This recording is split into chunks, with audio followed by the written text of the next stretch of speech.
The Texans have a lot of new. The Texans is just has the whole team is pretty much a new car smell. You have a new head coach in D'Amico Ryans. You have a new starting quarterback in CJ Stroud. You have a new defensive end in Will Anderson. It's just a lot of new. And this, I'm looking over this roster. Yes, you have Shaquille Griffin. Yes, you have. Yes, you have Nico Collins. But this isn't that good of a roster, to be completely honest with you. It has pieces. Don't get me wrong, man, and it has good names. Like it has. And we're going to talk about DeAndre Hopkins in a second. But actually, and then we're going to talk about him for the Titans. But it has Noah Brown. It has,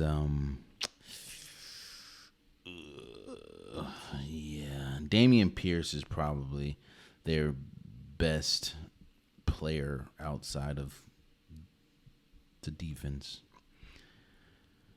Like I said, man, the Houston Texans is the new coat of paint team, is the new car. However, it's the new car from CarMax. Now, I know CarMax sells mostly used cars. This is what I mean by that. Nothing is a sure thing. Nothing is a bona fide thing in football, right? Patrick Mahomes wasn't a bone. Nobody thought Patrick Mahomes was going to be this coming out of Texas Tech. If that was the case, he probably would have went number one. Nobody thought Lamar Jackson would be as good as he was. If that was the case, he probably wouldn't win at the end of the first round. CJ Stroud, you can argue, was the most talented quarterback in this year's draft. Of course, the four names that we pretty much heard throughout the draft going into the draft was Bryce Young, CJ Stroud, Anthony Richardson, and Will Levis. Those were the four quarterbacks that we didn't know or we thought were the most talented and most NFL-ready quarterbacks. Now, we just talked about Anthony Richardson. And while he may not be the most NFL ready day one quarterback, it was pretty much known that he's the most freak athlete of the quarterbacks. When we were talking about which quarterback is the most ready day one, the conversation was between CJ Stroud and Bryce Young. Now, we know that Bryce Young went number one to the Panthers. Because you don't know how good CJ Stroud is going to be, it's very hard for me to put any predictions on this team. I do understand that this team hasn't been good for a while. Even at its height, even with J.J. Watt, even with Deshaun Watson, even with DeAndre Hopkins, this team was never one of those teams that was good enough to compete for a Super Bowl. And those days are long gone. Now there can be new hope, but it's tough. Again, the AFC South has a tough schedule as well. I mean, week 1, you're at Baltimore. Baltimore just got Jadeveon Clowney. You have to go to the Colts, good defense. You have to play the Patriots, good defense. You have to play the Saints, good defense. You have to play the Panthers, good defense. The Buccaneers, okay defense. The Broncos, we think is going to be a good defense. The Jets, good defense. Titans, good defense. Browns, good defense. Like they have that. That's the thing. And I talked about this when we talked about the NFC South. The NFC South has one of the easier schedules in football. When you have younger quarterbacks, an easier schedule is definitely what you want, especially to ease them in. It's very tough. The AFC South, while they're often they don't have to play in too tough. I mean, no, that's a lie because they have to go against the Ravens offense. I think they're going to be a lot better with, a healthy Lamar Jackson and Odell Beckham Jr. It's just tough. Ooh, boy, it's going to be tough for the Titans, and I think the Titans are probably going to finish one of the worst records because this isn't that good of a team. Again, you have good pieces, you have good names, but as far as a team, you don't know. You have, again, the three best players that right now that we think are going to be the best players is CJ Stroud, Damian Pierce, and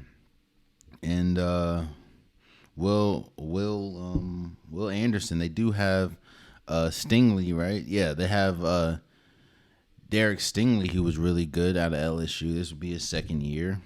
That pieces. Don't get me wrong. Like, this is the NFL, man. This is professional sports. It's not like these players or these teams have nobody. It's not like these people suck. You're of course comparing them to the rest of the league.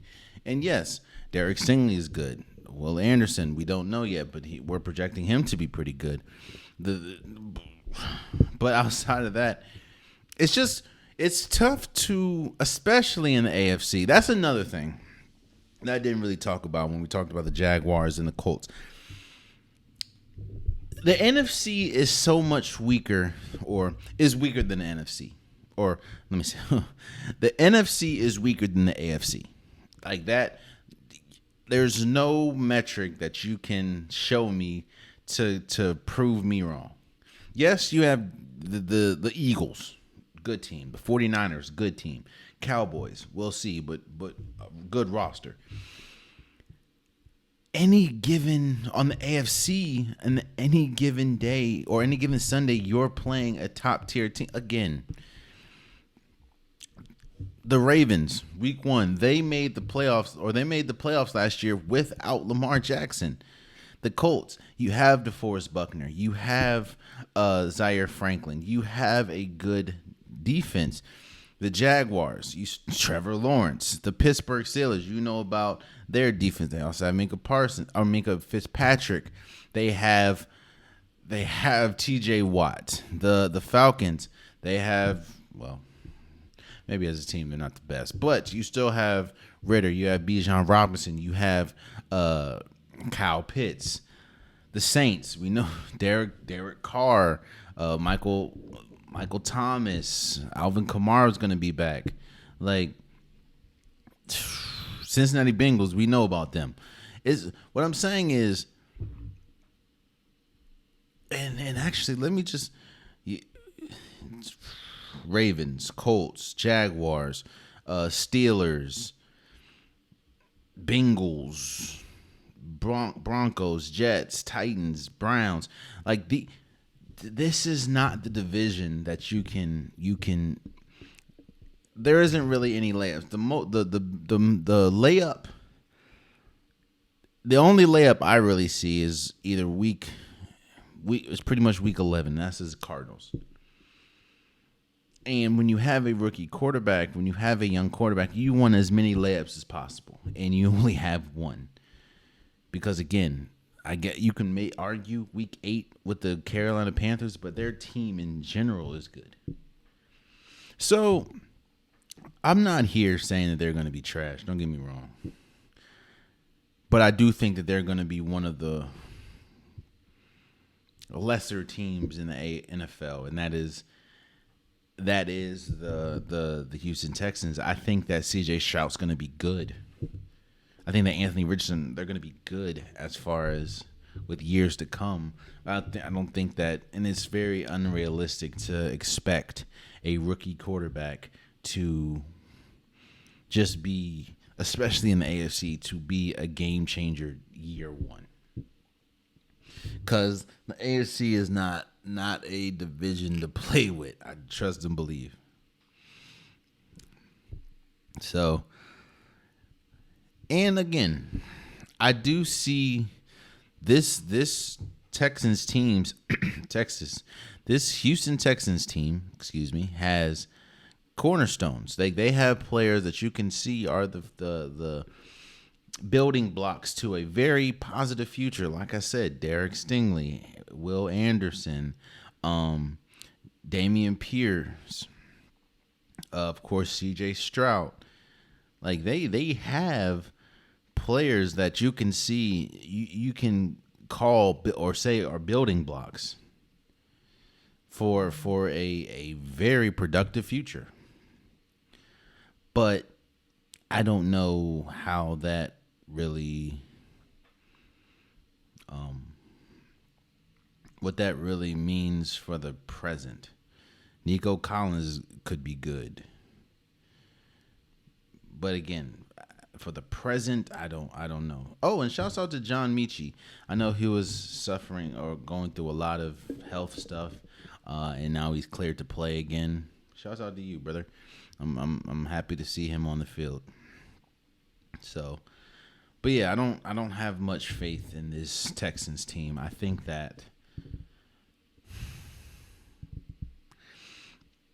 it's a toss up between, just because of how young their starting quarterback is. I think that they're going to be in the running for the worst team in the division. They have a lot of young players, and they have a lot. It's either going to be them or the Colts as the worst team in the division. Oh man, you stayed to the end of the video. I appreciate you. If you like what you saw, be sure to hit that subscribe button so you'll never miss any content from your boy. You can also go back and watch past episodes, past clips, and don't forget that the Unpopular Podcast new episodes drop every Wednesday and Saturday. Appreciate you.